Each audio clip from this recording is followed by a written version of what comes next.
18वीं शताब्दी में या 19वीं शताब्दी में अंग्रेजी प्रभुसत्ता से स्वतंत्र होने के लिए जो चारों ओर जो राजनीतिक जागृति या राष्ट्रवाद का उदय हो रहा था, उस उदय के विकास में अनेक ऐसे धार्मिक सामाजिक आंदोलनों का योगदान रहा, अनेक संस्थाओं का योगदान रहा, जिनने समय समय पर अपने उद्देश्यों अपने विचारों के माध्यम से भारतीयों के मन में एक नवीन चेतना का संचार किया।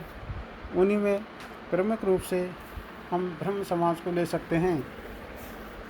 ब्रह्म समाज आंदोलन को भारत में 18वीं शताब्दी के दौरान सबसे शक्तिशाली और प्रभावशाली धार्मिक आंदोलनों से एक माना जाता है।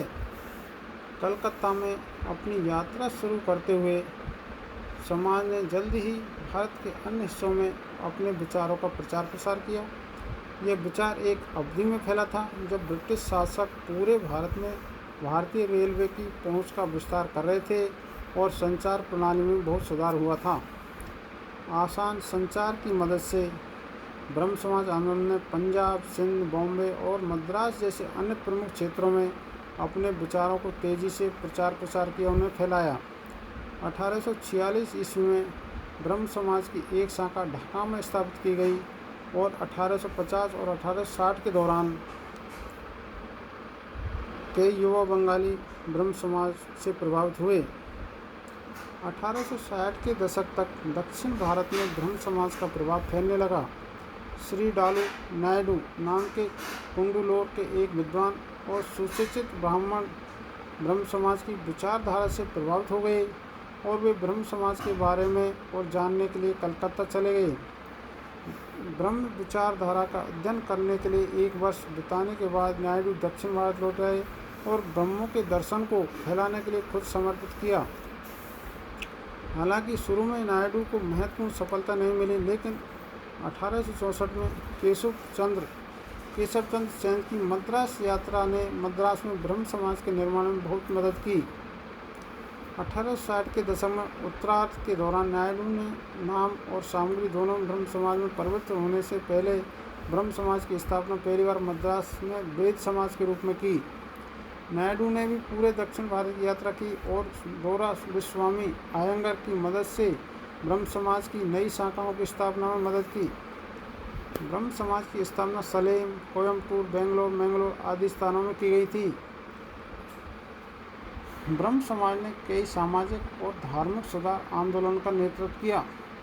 समाज ने लगभग सभी सामाजिक सुधार आंदोलन में सक्रिय रूप से भाग लिया, जिसमें जाति व्यवस्था और दहेज प्रथा को समाप्त करना, महिलाओं की मुक्ति और शैक्षणिक व्यवस्था में सुधार शामिल था। ब्रह्म समाज ने बंगाल पुनर्जागरण की विचारधाराओं को भी प्रतिबंधित किया। समाज में सक्रिय रूप से हिंदू धर्म में सती प्रथा का विरोध किया और पंडित ईश्वरचंद्र विद्यासागर के नेतृत्व में विधवा पुनर्विवाह आंदोलन का भी समर्थन किया। समकालीन काल में ब्रह्म समाज कुछ सामाजिक सुधार करने पर केंद्रित है। इन सुधारों में बहुदेववाद की निंदा की, शैक्षणिक की प्रणाली में सुधार, सूचना तक सार्वभौमिक पहुंच द्वारा ज्ञान का प्रसार, विशेष रूप से व्यक्तिगत और धर्मनिरपेक्ष कानून के क्षेत्रों में कानूनी सुधार, नशीली दवाओं, टेलीविजन आदि जैसे भ्रष्ट प्रभावों का विरोध करना शामिल था।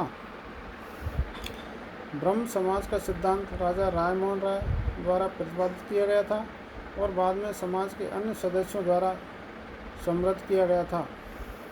ब्रह्म समाज ने एक निराकार सर्वव्यापी ईश्वर की पूजा पर जोर दिया।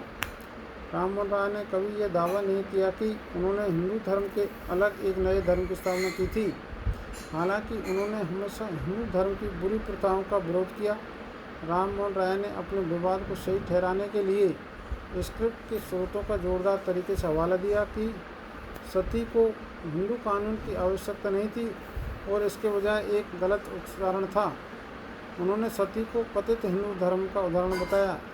राय को आस्तिकता और उनके प्रति पालन किया गया ईश्वर और उसकी उपस्थिति वास्तविकता की जटिलता से सिद्ध हुई। उन्होंने भगवान को ब्रह्मांड के सर्वशक्तिमान अधीक्षक के रूप में कल्पना की। उन्होंने शिक्षा से महिलाओं की दुर्बलता का भी कड़ा विरोध किया और उनका मानना था कि विस्तृत और बेकार संस्कार, मूर्ति पूजा और बहुदेववाद गायब हो जाना चाहिए। ब्रह्म समाज के कुछ सिद्धांत हैं जो अभी ब्रह्मोस द्वारा अनुसरण किए जाते हैं।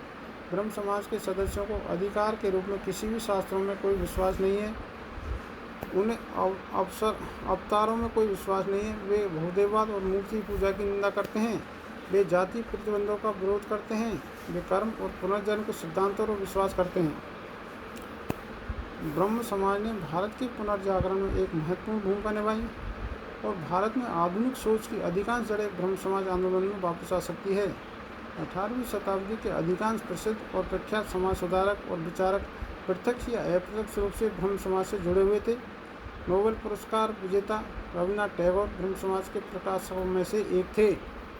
इस प्रकार हम देखते हैं कि ब्रह्म समाज आंदोलन ने या ब्रह्म समाज नामक संस्था ने अपने विचारों और उपदेशों के माध्यम से किस प्रकार भारतीय लोगों के मन में एक नवीन चेतना, नवीन जागृति का उदय उत्पन्न किया, जिससे भारतीय स्वतंत्रता को गति मिली।